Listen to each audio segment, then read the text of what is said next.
So I have a special guest today, and I don't know. Let's see. You see, I had the green and gold on, so that must tell you that this is something. This is family. Now, my guest today probably was one of the first big brothers that I had on campus in the choir. Now, I'm just gonna bring him on and cross my fingers that anything that he say, we're gonna say allegedly, because it might not have happened, or did it? So let's welcome to the show, Mr. Thornton. How's it doing? I gotta say allegedly because I'm an educator now. Y'all be trying to. I'm not gonna embarrass you. Okay. This is family friendly. If you had like an after dark one, I'd be a little more. Thank God. I always tell the kids I mentor allegedly. They said allegedly. That's allegedly. Not what happened. No. She's solid as a rock. So what's been going on? I ain't seen you since forever. I seen the Don Dance pictures, and I was like, dang. I think last time I seen you was Don Dance when we had the choir reunion. Yes, it's been a while. I don't get a chance to go back all the time. So just getting back to Wilberforce and getting, into those cornfields. And we always say something special happened in those cornfields, Neat. Something special happened there. And it always feels like home. It does. It always feels like home, and just thankful that still thriving and was able to see everybody and put eyes on folks and stuff like that. It was just a good time, and just enjoyed myself. So always glad to get back. That's awesome. I truly, I've been on this kick of telling people that I am thankful for them, and I'm thankful for you because I know many days, allegedly. Listen, those choir tours. That's what I'm saying. Allegedly. That's what I'm saying. Allegedly. Yes. Many of those days, Manasseh used to help me kind of like get it together, because I don't know what was wrong with me back then. Like, I was a unique person. I'm just gonna say that. I'll tell your audience. I don't know if they knew you then. They probably just know the very refined Dr. Robinson now. But Monique came into Wilberforce a lot like I did when I came into Wilberforce. She, a lump of clay, not really sure, what direction we were gonna go in, and really militant. Like it wasn't until she got in the choir. I'm obviously a classman, and so just seeing her demeanor and her, her stance and how she kind of approached things, she just reminded me of myself, just ready to chip on the shoulder, ready to bite at any moment, but really at heart, just a sweet, kind, would do anything for you. Always been like that, always. But you had to penetrate that wall of that force field of that Thanos ring that you had on you that just didn't let nobody get through. You just had to penetrate it, and what you did, you were gold. And we've been gold ever since. I just remember that whole personality. I was like, you know what? I know who this is. You just little me. Little me, my little sister. I never had a younger sister, so I was like, okay, that'll be Lord Jesus. And that, honestly, you, Michelle, Tan, and they was like, how did they take you in? You like a underclassman. She was about her business, though, always about her business. And when it came to singing, she could sing. So we, as long as you were doing that, we were gonna mess with you. So once I saw how she got down. And some people was like, oh, she's just so mean. I'm like, nah, she ain't mean. You just gotta know how to talk unique. That's all. See, thank you. See, we're watching. I did have a past, but allegedly, no, I'm just playing. She is refined. Trust me, she is refined. I used to have my Tupac moments. Now I'm just like, you know what? Life too short. Life's too short. And I love what you've turned into. Just as your little brother, I got to give you that ring. Like I've been in my own little hole for a while, but yes. I've been seeing what you've been doing, and people have been sharing it with me over the years, And I am just super proud of who you've turned out to be. And I would have never guessed that you would, maybe have taken this certain path. But man, I knew whatever you were going to do, you was going to be the boss. I did know that. Oh Lord, I tried. I mean, to God be the glory, honestly. And I don't know, I don't know if you remember. When we were in tour in New York, that was kind of like a turning point in my life. When we were on the Today Show. Yeah. That's when I got the call that my sister was got rushed to the ICU and got rushed to the hospital. And that was kind of like, I can't be mean, The second, when she actually did that, she ended up dying in 2000, like right after I graduated. And when I say that was one of the hardest things that I've ever had to deal with in life, ever. And it just became the seed must go into ground to make me grow. Because I know I was a piece of work. I won't lie about that. We all were, though. That's what I'm saying. We came in as a lump of clay. No, I mean, how many of us have, had the refinement that we have now at that age? Yeah. That's why the old saying is, if I knew then what I know now, things would have been different. But it just can't be, because you have to go through those trials and those tribulations to be able to create the person that we see in front of us. Exactly. So I haven't talked to Manassah in forever. But most people know when my friends come on here or family come on here, we are so uncut. So if you hear something, don't judge me. I'm gonna do my best. I know where I'm at. I'm gonna have some discipline. So what's been up with you? How's life doing? You look good. I appreciate it. This year is a big year for me and my family, and I've been in a hole. I have been. I'm not a social media person, and my oldest son will be 14 in August. Wow. And when he was born, we decided that I would be a stay-at-home dad. So that's what I've been doing for the last 14 years. That's is so cool. Taking care of my two boys. One is 13, one is 11. He'll be 12 tomorrow. And so I really just dove into that. And so that's what I've been doing for the last decade, is really just taking care of my family and things like that. This year is I came out in COVID.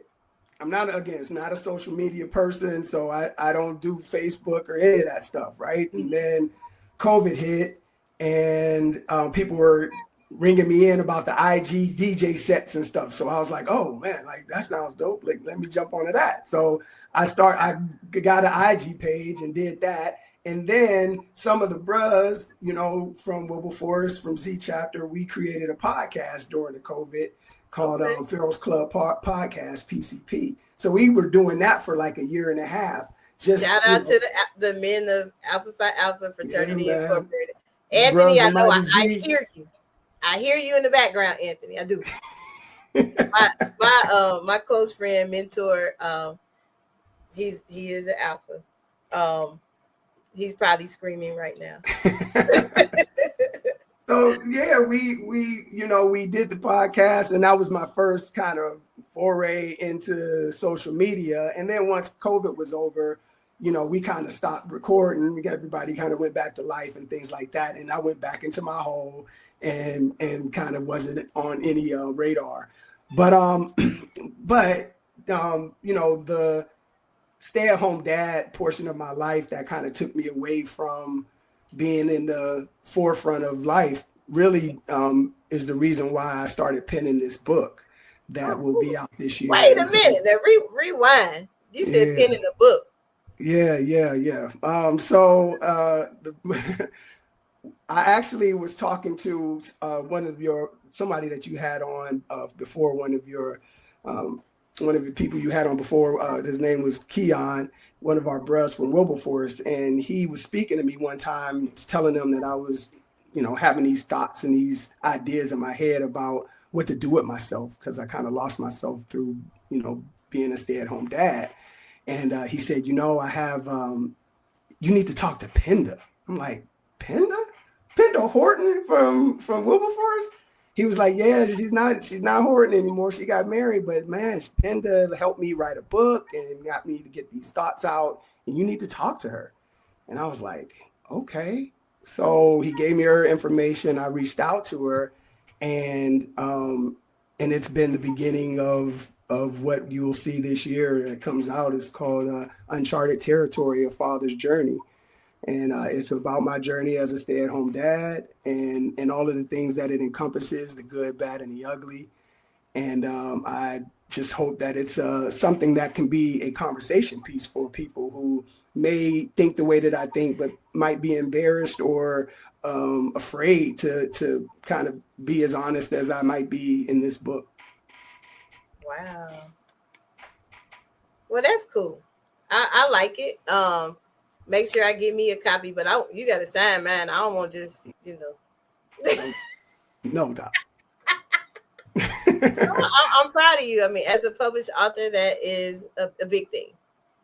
I write children's books and women empowerment books. So I truly, truly understand how difficult that can be, especially when you want your voice heard.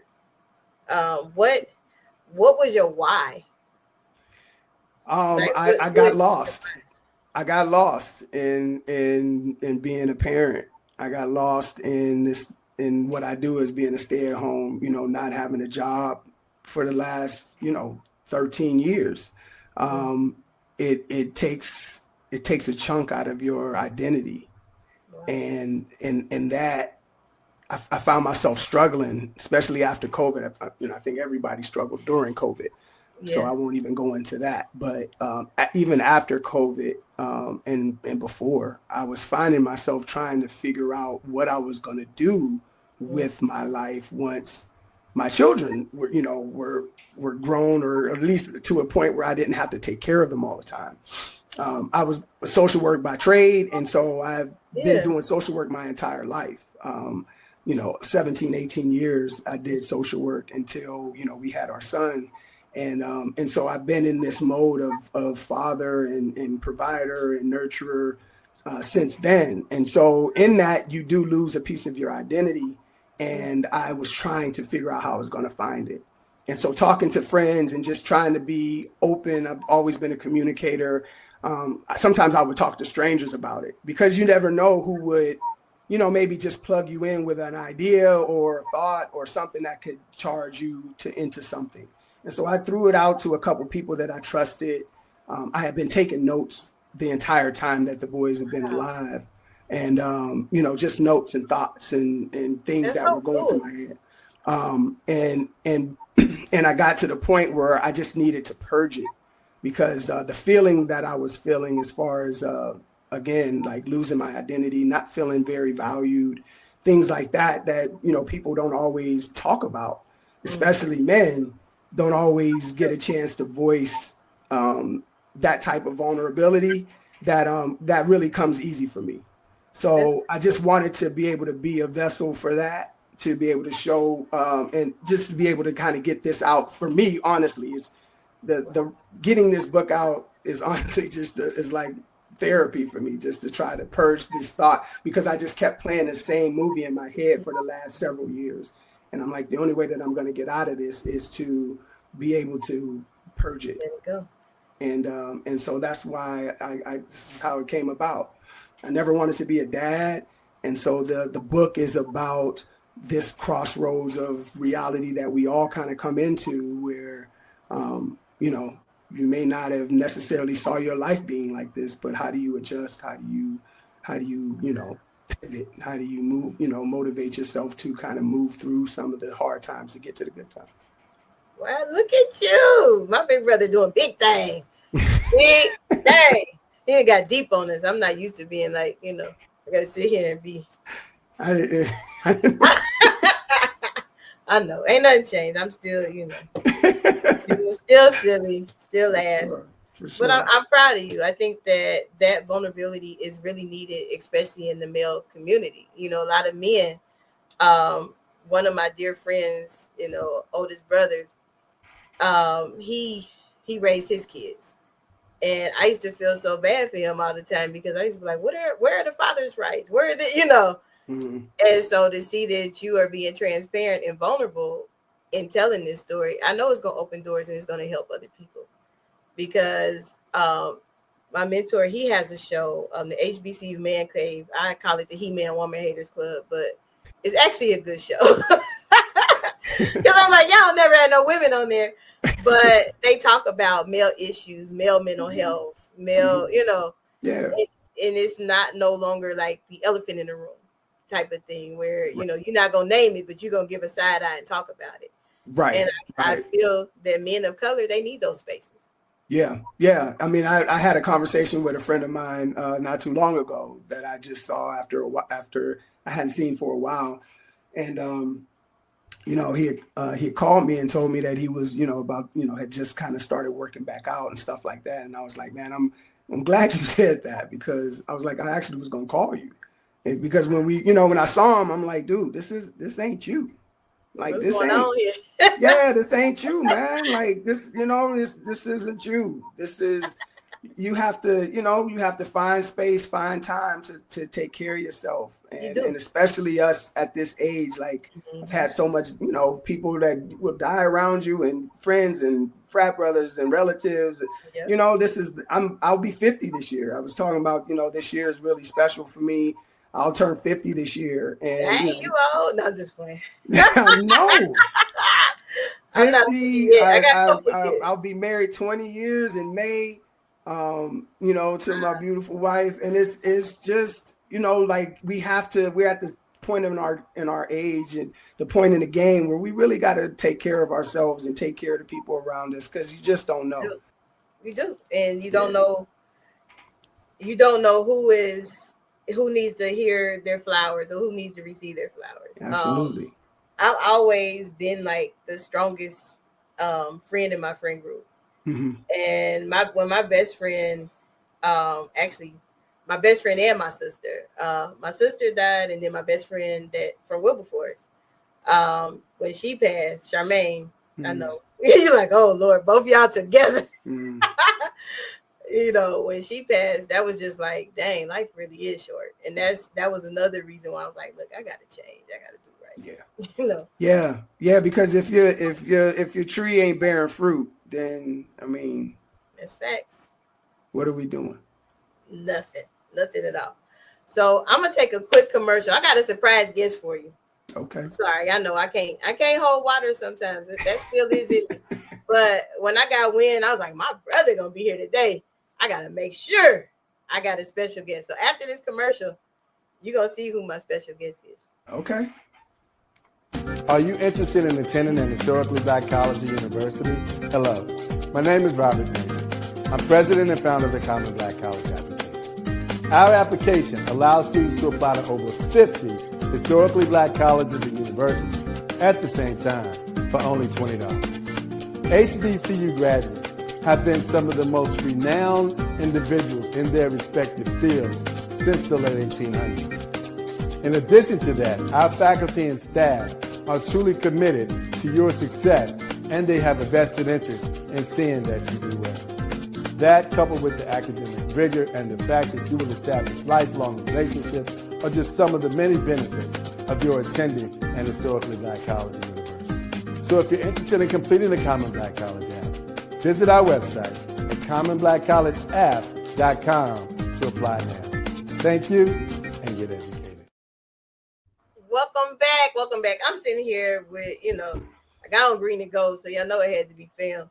Usually I could have pulled out the Wilberforce choir sweatshirt that I can actually fit again, but I got it. I can fit it too. I mean, because life happens. It does. I went through like a whole spiel where you won't believe it. Like I got up to be like a 5X.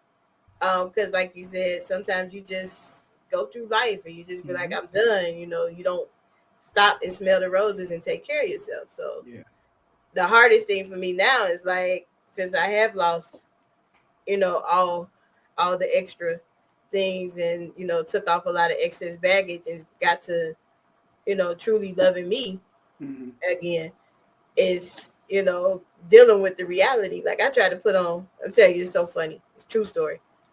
I put on some pants. because they was like my favorite jeans. I didn't pay attention. I put them jokers on and I walked to the door and them things said bloop. I said, you know what? Not a 5X, gotta throw them away. But they was my favorite jeans though. Yeah, we glad that we ain't in those no more. That's one of those thankful, like, let me go shopping. Like that, let me go shopping. It was one of them moments, you know, it's like, dang. And I was sad because those are my favorite jeans. I didn't want to give them away. So I told you I have a surprise guest for you. You did. Now, what you don't know about this surprise guest is she actually went to school with my sister. She went to school. Okay. She graduated with my sister. Okay. My mom was her mentor. Oh. Yeah, see, you didn't know that. No, I don't know who it is, so I don't know. So now look, today, you all, she is no stranger to A Better Chance Television. She actually is one of our board members. Her scholar is actually in our program, and we love her here dearly. She is probably one of the nicest, but handle business type persons that I have ever met in life. Because she was like this, well, she's been like this since I've known her at Wilberforce. Like, when we were younger, my sister was older, so I didn't really hang with them because they didn't want to be, I wasn't cool enough in their eyes. So I guess I'm cool now. But let's welcome to the show, Miss Penda. Hey! She's doing bam today. What's up, Coach? I was backstage just cracking up. I actually took a lot of notes. Y'all had me going down memory lane. I'm older than both of y'all, so so I'm your big brother. She was my big sister when I first got to Wilberforce. No way. I don't know if I had some kind of work situation. I was working in the counseling center, or I was in the counseling center as a protege or something with Miss Ogilvy, right? Miss Ogletree. Ogletree. Rest in peace, Miss Ogletree. Yeah. And Penda was one of the first people that I met. And she was the sweetest panda bear that you ever wanted to meet.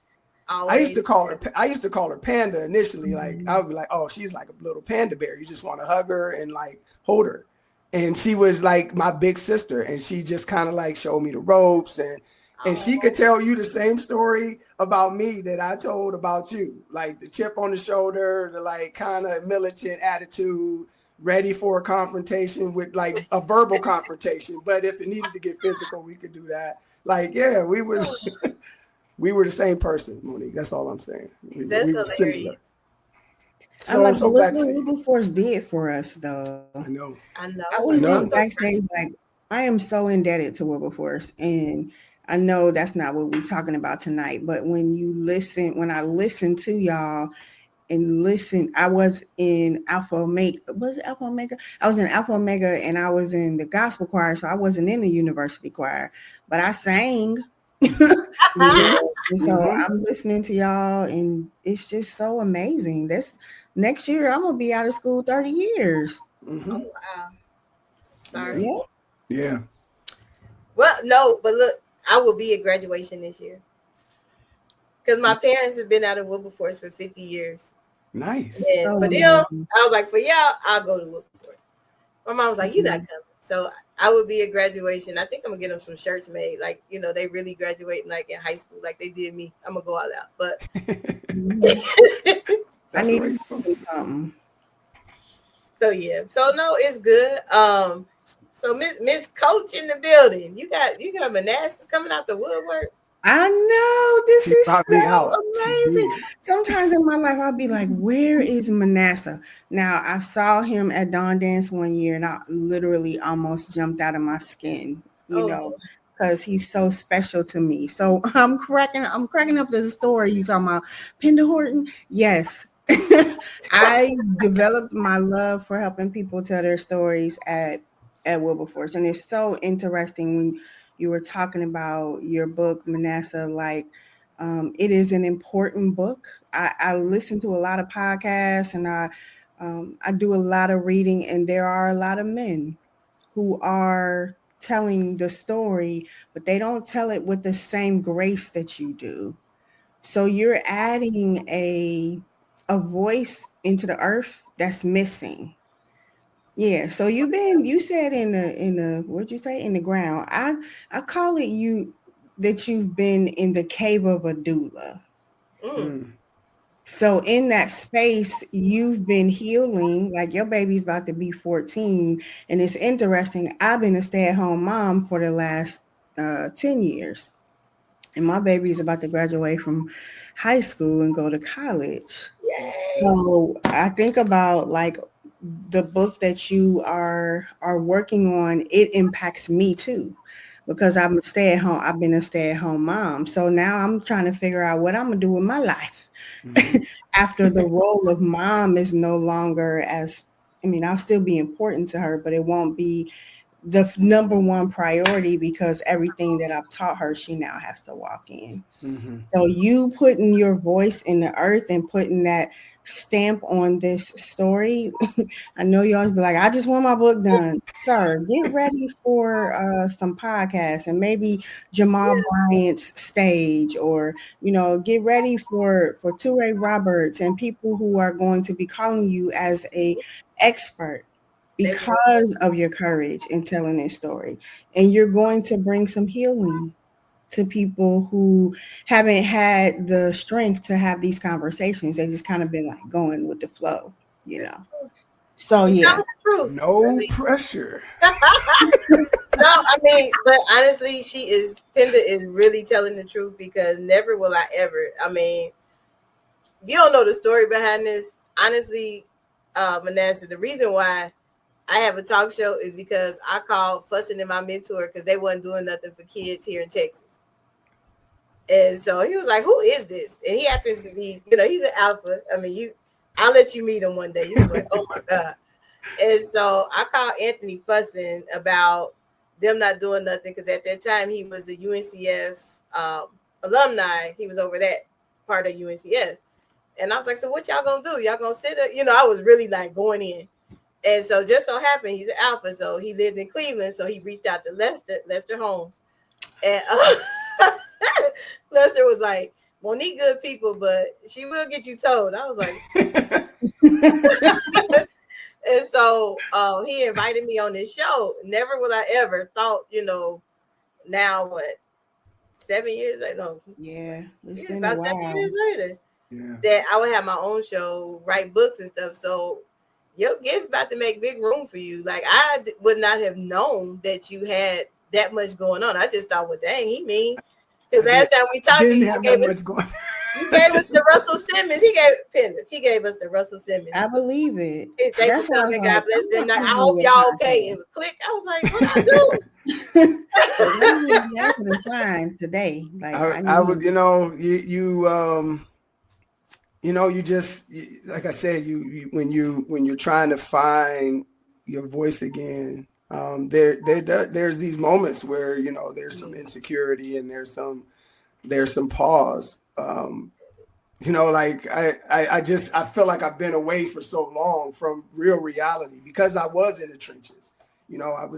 I worked in adoption, I worked in foster care, I worked in the prison system. Like I've done it all. Like group homes, the whole nine. And so my ear has been to the street for, 20 years. And so, now I've been kind of like in this bubble where I've just been taking care of my immediate community and my immediate, family. When you try to come out of that hole, the lights are just bright and it just feels a little off until you can kind of adjust. So that's I'm keeping my head up. That you're the first person that I've, since the podcast ended in 2000 and whatever COVID was over.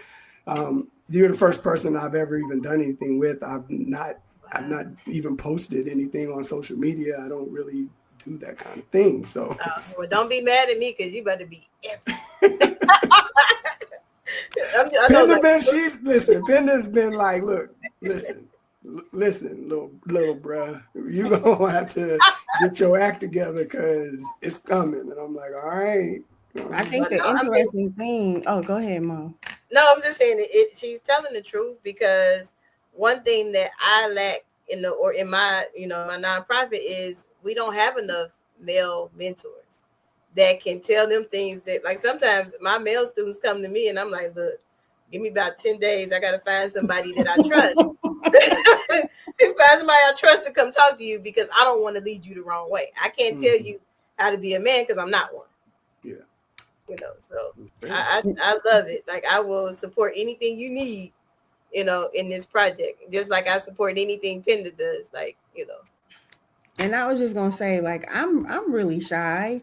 It takes a long time for me to warm up. So when I go live and do things like that, I do it on the cuff, no rehearsal, like, because I will talk myself out of it.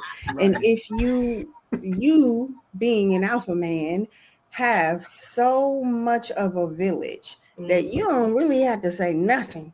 Everybody who loves you is going to run with this ball until you get the touchdown, and you're just going to be the face of this whole movement, and everybody around you is going to be cheering for you. That's how you got to move. Because as introverts, I'm like, when I'm done, don't talk to me for 25 minutes. Like, everything is gone. So it takes a lot out of you, for sure. It takes, to try to bear yourself. It takes a lot out of you, but it's good work. And I know that there's voices. I know that the perspective, my mother always said to me that there's just something, the way that your perch, your POV is just a little different than a lot of other people's. And that's what sets you apart. She would always say that to me. And she's like, you have something to say. I'm like, Mom, everybody got something to say. There's people talking everywhere. She was like, yeah, but just something about you. I was like, you my mama. You're supposed to do that. You're supposed to believe that, right? Right. She's always said that, though, my entire life. She's always said that. So I told her, I said, Mom, I finally wrote a book. So what did she say? She can't wait. She's proud. She can't wait. So I'm like, it's funny, it's thought-provoking, it tugs on your emotions. Like, there's so many parts that will just make you laugh out loud. Like, can I tell the story about when you went to your job? He was like, all right, Mr. Khaki Pants. Like, see, I got to give me a copy. If when I get my copy, it better be signed, but I'm making demands. I promise you. And then you got to come back. And then you got to come back and do like a absolutely. Oh yeah, absolutely. I absolutely want to come back and after you have read it and talk about it, I want you to drill me, ask me whatever questions. I'm ready for that. Go ahead, don't threaten me with a good time, because I'll do it for real. I mean, because I think I've gotten to a point, like, even with my own writing, is that I'm like, I'm not ready to tell my whole story yet. Because I just feel like it's so much that I don't want to say I try to keep people from, but and there's also the what I call the ripple effect. Like, you got to be careful when you depending on what stories you're telling, that part, where people, are implicated in those stories, and things could get a little dicey, but because that's true. There's things that there was things that I had to delete out of the book because I wasn't certain if I wanted to go down that road quite yet. That's my fear. That's why I write children's books. I'm like, woo, I don't think I want you to know. Let's keep it light. Let's keep it light. And that's easy. It's cheating. There's an audience, ma'am. Let me just say this. You speaking at that educational board meeting, and I didn't tell y'all who I was, but I am Dr. Monique Robinson. Drop the mic and walk away. Like, there's an audience of people that needs to know Dr. Monique Robinson and how she got there, and they ain't gonna get it from them children's books. Yeah, and she's right, because it's the people, the kids that you're trying to reach need to hear the whole story. Because they're you. You're gonna unlock it for them, and they are you. So, like, for you to, and you've told certain kids the story. Yep. You gotta right? be, you gotta and that's be why they elite. won't leave your side. You can't get rid of them. You know, told Right. these kids your story. They know that you just like them, and they trying to hold on to the hem of the garment. And so, like, yeah, your story is definitely. But I get it. I do get it though. I'm saying that with a caveat. I get it because depending on. Like you know, we are very authentic people. I think I mess with you because I feel like you're an authentic person. I know who Penda is. She's just the sweetest panda bear on the planet. Now you can't cross her. Like, don't get that twisted. Like, don't mess with her. Pandas have claws. Yeah, absolutely. But you have like, I get that there's this thing that you want to tell the whole story. You don't want to just tell half of it. And so to tell the whole story means that there's some things that have to get, exposed. And that is a very difficult line to decide to have to walk. So I understand. And just as a coach, I'm just going to plug this in there. It is important to tell the story, like tell it all, but you don't have to publish it. Mm-hmm. So wherever it's written down, like wherever it's written down in your journal or whatever, you don't edit yourself. You tell the whole story. And then you take out the things that make you look like you feel like you're a victim. See, that's why she the coach. Hey, coach. That's why she the coach. Let's see. Penda, give him your info again. What describe? Tell them where to find you. It's not about me. If they want to find me, they can Google me. But we need your info. I mean, I know and I'm only telling people because of what I needed. I am not a very organized person when it comes to like the X's and O's of it. I have the ideas. I flow. I'm very. I will flow with it. I will talk it. I will do all of that. I told Penda, I said, I'm not a writer. I'm more of an orator. I'll talk it, but I don't write it. She was like, you absolutely are a writer. I'm not, Penda. Yes, you are. You better start acting like a writer because you're writing a book. I was like, wait a minute. You know what I'm saying? That's her all day, like all day long. That is her. But I mean, it's a blessing to have people who can coach you to success. Because I'm serious. Like in real talk, you hurt my feelings that day because I felt some type of way. I was like, well, where he live? He's still in Youngstown. Like you're not gonna just like I was mad. I was really mad. Like that's how he's gonna do, No, and, man. One of my other big choir sisters was like, Mo, have some patience. He'll come around when he needs to come around. And then when you had called, I was like, okay, he our friend again. Yeah. And listen, I'm always there when you need me. Like, you know what I'm saying? If I get the bat signal, I'm there. Like, there's no question about that. For the people that I love, you don't even have to question. But I do bury myself in the things that I take care of. And there's not very many things that I even care about. Like I know that about myself as well. And and so when I brought this to Penda, I was just like, look, I don't, people keep telling me to write and I don't know what to do. I'm not a writer, blah, blah, blah. And you are. Convinced me that I was. And then I just purged myself to her like a priestess. She was just like, okay, wait, because I just sent her all of my notes. 10 years of notes and thoughts and just sent it to her. She was like, okay, hold on. Wait a minute. Wait a minute. She was like, we have something here, but like, let me focus you in. And so she did that for me. I needed that. And the book wouldn't have come out without it. I know my weaknesses and my strengths. I do. I'll be 50 this year. If you don't know them, then you in a disadvantage at this point. If you at this stage in your life and you don't know what you're good at and ain't good at, you got a problem. So I don't have a problem like, hey, hello, need help over here. Like, I need this.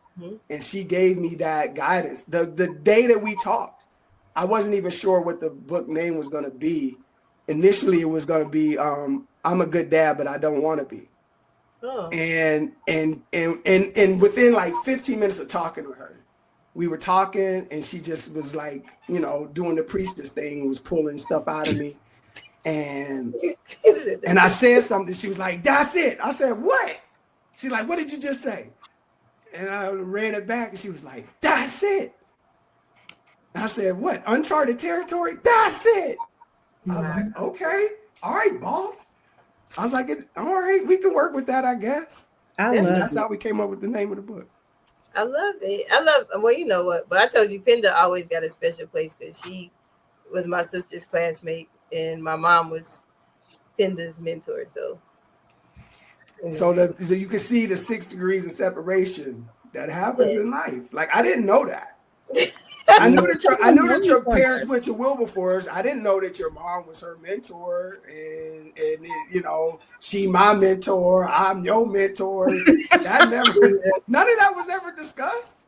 No, it all like it. I had no clue.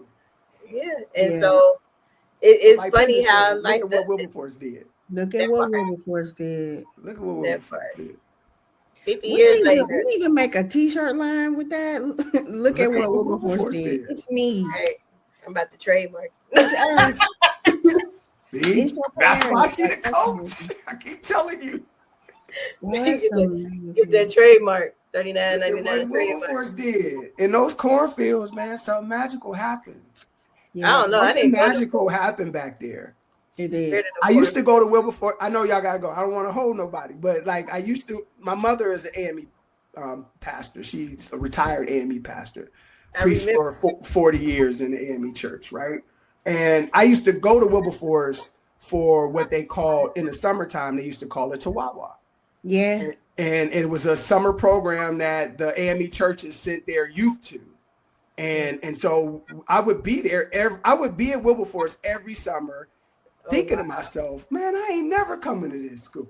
What the hell? I ain't never coming to this list. Like 3 buildings. I ain't never coming to this school. Talk about my school. I ain't never coming. I'm told my mother I ain't never going to that school. Like, and so you fast forward. I'm a high school senior, and somehow, because I wasn't in a frame of mind of planning, I had only applied to like 3 schools. Oh, wow.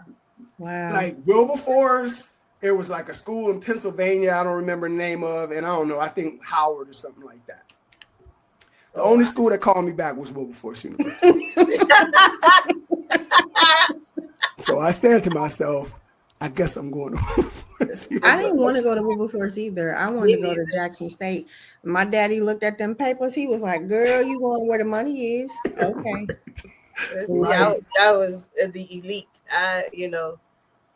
Elizabeth City State broke my heart when they see my GPA, and that's how I ended up with Wilberforce. But you legacy though, so I mean, it was like, yeah, you had something there. I had nothing. Yeah.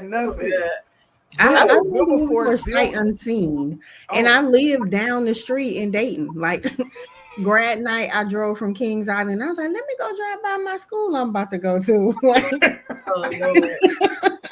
that was it. Never been on campus, nothing. Like, I didn't want to go there, but it was. But it provided me with everything that I needed.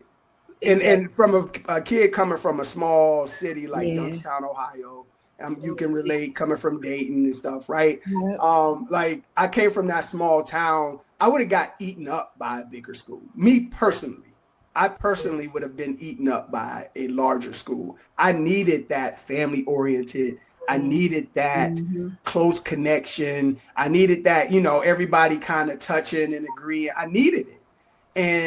And honestly, like I feel like I made the best out of what Wilberforce had to offer, especially back then. Yeah. Like you said, we were on the Today Show. Little old Wilberforce was on the Today Show. We had lunch at Felicia Rashad's mama house. That part. We were sitting in her house having lunch in New York. Little old Wilberforce. We made albums. I studied abroad in England for 3-4 months because we had a study abroad program. Wilberforce, I feel like Wilberforce gave me everything I needed. We went to Egypt twice. He went to Egypt, right. Like I went to Egypt and, where we sang for the ambassador of Egypt. Like Wilberforce really provided us with a sound foundation to be able to do whatever you need to do once you leave. Yeah, if you take advantage of the opportunity. If you take advantage of it. And I will never forget Mr. Williams. As much as Pender, you don't know this. R.I.P. me and James Arthur Williams, rest his soul. Go at it. Did not get along. Did you? Until my last year in the choir. And he told me I was the most improved because I finally learned to keep my mouth closed. Just shut up. Oh my God. You used to be so belligerent. It would be so funny because, again, I was like that when I was there. It was so funny to watch. But you're not going to get me told. You're not going to get me told. You're not going to talk to me like this. You're not going to talk to me. But I use some of that in things that I'm in today, and dealing with the kids and dealing with some of the even grown folks. And I was like, yeah, Mr. Williams said, just sit back and just watch the room. Smartest person in the room don't have to be seen or talk, Yeah. And I was like, you know what I also, just to piggyback off of that the thing that I remember about him, I don't know if you remember this, but there was a time we went to a church and we had to sing, and they weren't ready for us. Like they weren't prepared. This ain't no cookie and punch pie. Yeah, man. Like his you can say what you want about the guy, but his stance on being treated with value resonated with me so much. Like him looking at people and like, nah, we're not about to do that. Because we are the Wilberforce University choir. You will not treat us like second class. Like he was it would say it. Oh yeah, I don't care if we was at the Marriott Hotel. I don't care if we was at the biggest church in Philadelphia. I don't care where we were at. You were going to treat us with respect, and you were going to make sure that we had exactly what everybody else gets when they walk through here. That's what I took with it. I took that everywhere I went. Everywhere I go. He was serious. I know the last time we seen him was when we had the choir reunion. And even that day, I was like, Mr. Williams, thank you for helping me grow. Yeah. And he just looked at me. He was like, "Oh, Monique." I said, "Yeah." I said, "I know I gave you a lot. Plenty days you wanted to send me back with an apple on the bus." For sure. But thank you for helping me grow. Him, Miss Oliver was another one. Yes. She was like, "You gonna be in the Miss Wilberforce pageant?" Yes, you are. Okay, yes, ma'am. Like, what do you say? You absolutely were. Well, yes, you were. I was. I was yes, in reality. Completely out of her comfort zone, right? Like, but she did that. Like, I didn't know that. You did a poem and everything, right? I did. Yeah. Really? I did. Yes. It's funny because Keon and I were in a play together. That's how we became really close. And then I started writing plays. Like all of that happened after that. Miss Oliver, she saw something in me and pushed me on the stage, literally. Wow. But you was writing plays at Wesley Center, so. I was, but I wasn't telling nobody. That's true. It's funny because I was just telling one of our students today. He was like, "Well, what school should I decide on, Miss Mo?" I was like, "Look, dude, find a school that you can find your tribe." Yeah. I was like, for me, I said I really wasn't trying to go to Wilberforce, but I had books or boots type parents, and I wasn't about to be in nobody's army because y'all already know that wouldn't last. Yeah. And so when I got to 1055 Bickett Road, I did everything under the sun for them to send me home because I didn't want to be there. And Jamie McCoy, she's still my best friend to this day. One of them. She took me to choir with her. And she was like, "Come on now, you be singing. You sing around, the neighborhood. You sing everywhere." And I really did not want to go. Like, I was like, I'm not singing because I was so hurt from the school to turn me down, but that was my fault. I didn't do what I was supposed to do in high school. Right. And when I got, the choir with her, and Mr. Williams had a good ear, I guess, and he heard me singing under my breath. And he was like, you stay after. Wow. That's how I got in the choir. Yeah. Because I wasn't on the road at all. She was very, very militant. She did not, she was very buck. She was buck. This is completely opposite of her parents. Like, she was buck. Like, and it's the only thing, like, it's the only reason I like noticed it, like, damn, why is she so aggressive? I'm like, wow, that reminds me of somebody. I mean, but Penn today was doing like crazy. Freshmen don't do that. I was like, I don't know who y'all talking to. My tuition is paid just like y'all. Like, I'm like, listen, come here, Monique. It's called rites of passage, my love. Yes. You gotta go through it. And all of us went through it. We all went through it. No different. Let's go. And I still didn't. I mean, but I guess it's just, But sorry. Doing now. I probably gave a hard time too. Sorry. But that just you had to be humbled. Yeah. And I did, life situations and different journeys that I have been through have truly made things that way. I will always be grateful to my Wilberforce choir sisters and brothers. Mm-hmm. I think it was Manassah, Michelle, Tan, when I got the call about my sister, and they was just like, what is she crying for? What's wrong with her? We was in New York. We was on tour. Yeah. Mr. Williams made it so when the bus came back, I need y'all, he told the bus driver, was it LC Charters? I don't even know if they still do. Dang. How do you remember that? That's what I'm saying. They drove me to Dayton. Yep. Did they? Good Samaritan Hospital where my sister was at. Yeah. Because Mr. Williams said, if you want to, we'll send you home. And my sister was like, no, we want, that's what you've been wanting to sing.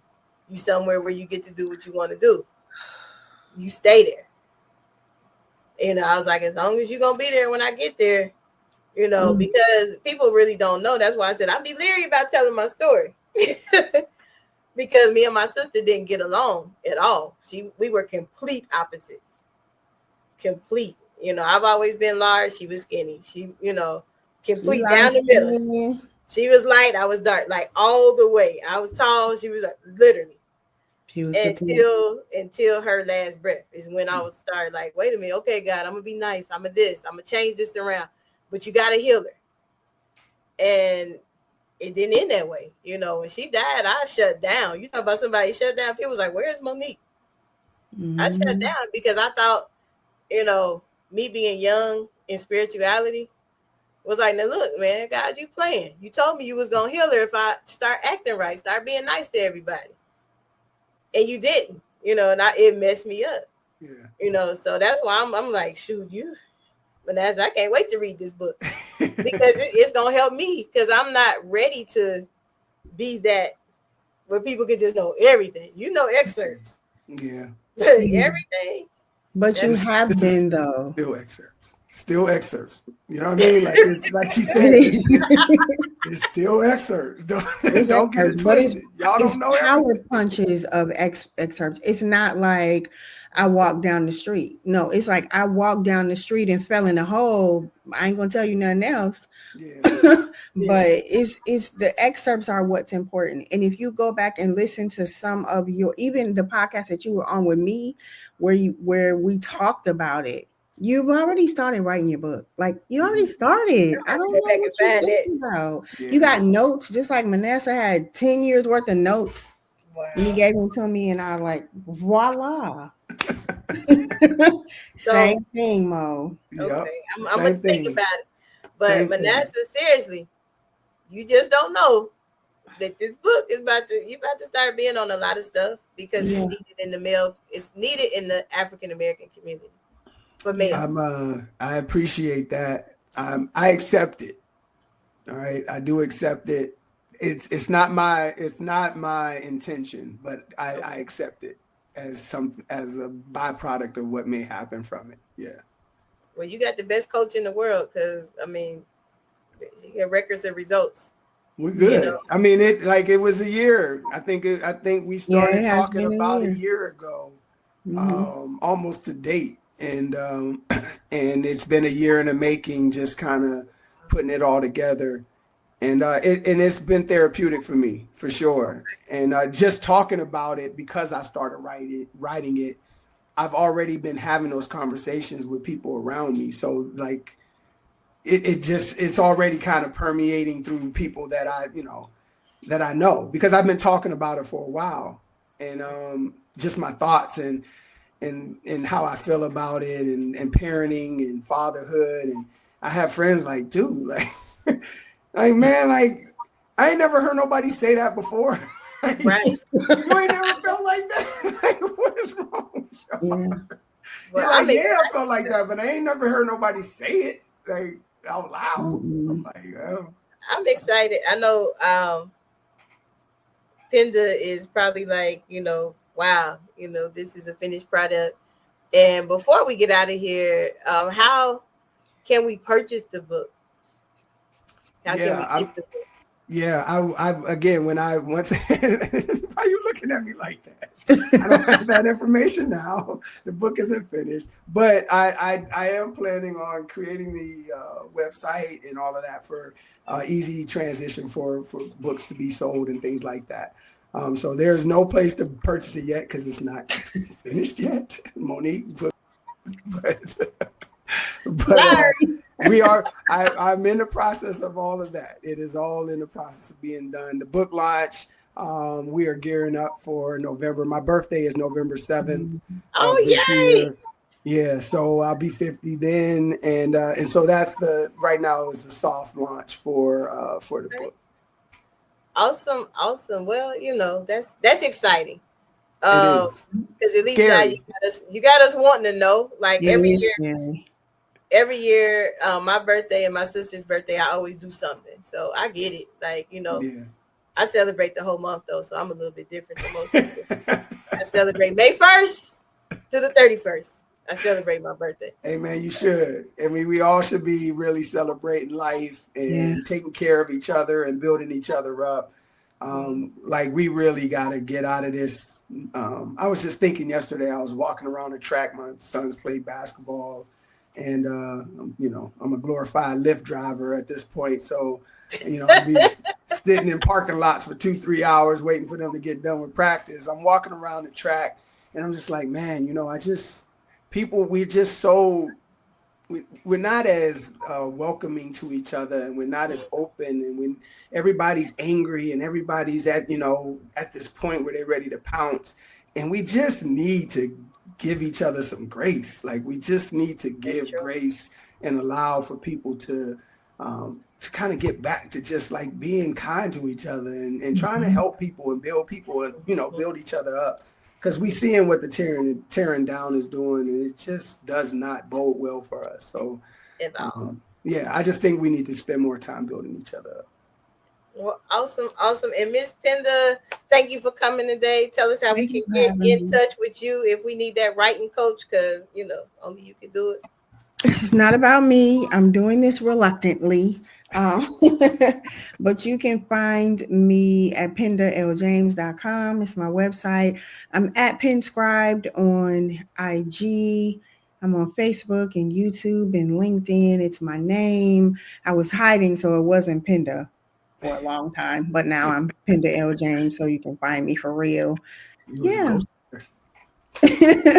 I'm out there wherever you can look for Penda L. James. And did you know that Taraji Henson's name is Taraji Penda? Oh, wow. I want to meet her one day. Mm-hmm. She's speaking at Spelman graduation, is she? Huh? Is she? Mm-hmm. Wow. Okay. That's my goal. I want to speak at somebody's graduation. Keep going. Around the corner. And write your book too. That's around the corner. So, if you're looking for a speaker that, is not going to be like political, I want to speak at somebody's graduation. But on a serious note, thank you too for coming today. Manassah, I am so proud of you. Any way I can celebrate your book, I'll put it in the newsletter, coming soon. Get that, traction for you. Any way I can support, please, please, please ask Penda, don't hesitate to reach out because I will put it out there. I appreciate it. That's why I'm here. I know you got my back. You, like I said, you the first stop on this tour, I guess, this book tour. Yep, it's a press tour. That'd be so dope. Like if somebody ever thought about doing like a Wilberforce author tour or something where all the authors from Wilberforce can have like a book fair. You just did. And you got the platform for it. Like, what are you talking about? Ma'am, make it happen. I'll buy an ad. Right, let's go. If you do it. You got the platform and everything. What you talking about? I wish somebody would. You just did. All right. And just get our t-shirt. Look at what Wilberforce did. Okay, that's gonna be the theme for the conference. Y'all just gave me an idea, so I got you. Because there's so many authors out of Wilberforce. Seriously. So thank you guys for coming today. I am your host, Monique Robinson. Some people like to say Dr. Monique, but hey, you earned it. I call her Little Sis. Thank you. Some people call me Little Sis, but whoever you want to know me as, please, take what we say to heart. Yeah. Y'all know when I have my friends on here, we sometimes go way longer than we're supposed to, but I am so proud of all my friends. And if you want to be highlighted, or you need some help from us, or you need a shout out or something, let us know. I'll put it in the newsletter, and I also put it on one of our platforms. Thank you for watching A Better Chance Television. This is your host, Dr. Mo, signing out with Miss Penda and my big brother, our Manasseh, that has came out of hiding. Came out of hiding. He ain't had no more. I know how to find him now. You got my number. That part. So it's been real. Thank you, sisters. Bye. Remember your strength so you can write it down. Yes, ma'am. Always coaching.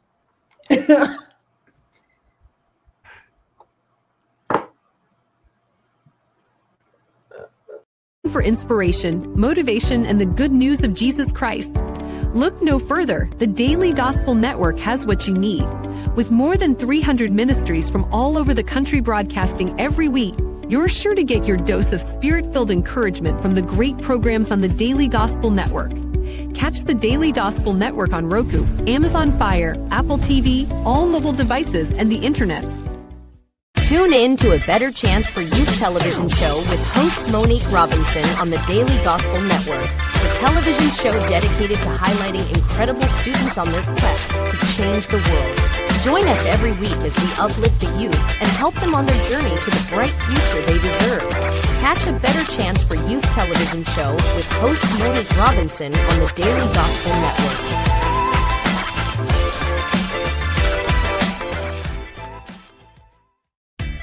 Thanks for watching A Better Chance for Youth television show with your host Monique Robinson, the television show where we highlight incredible students in their quest to change the world.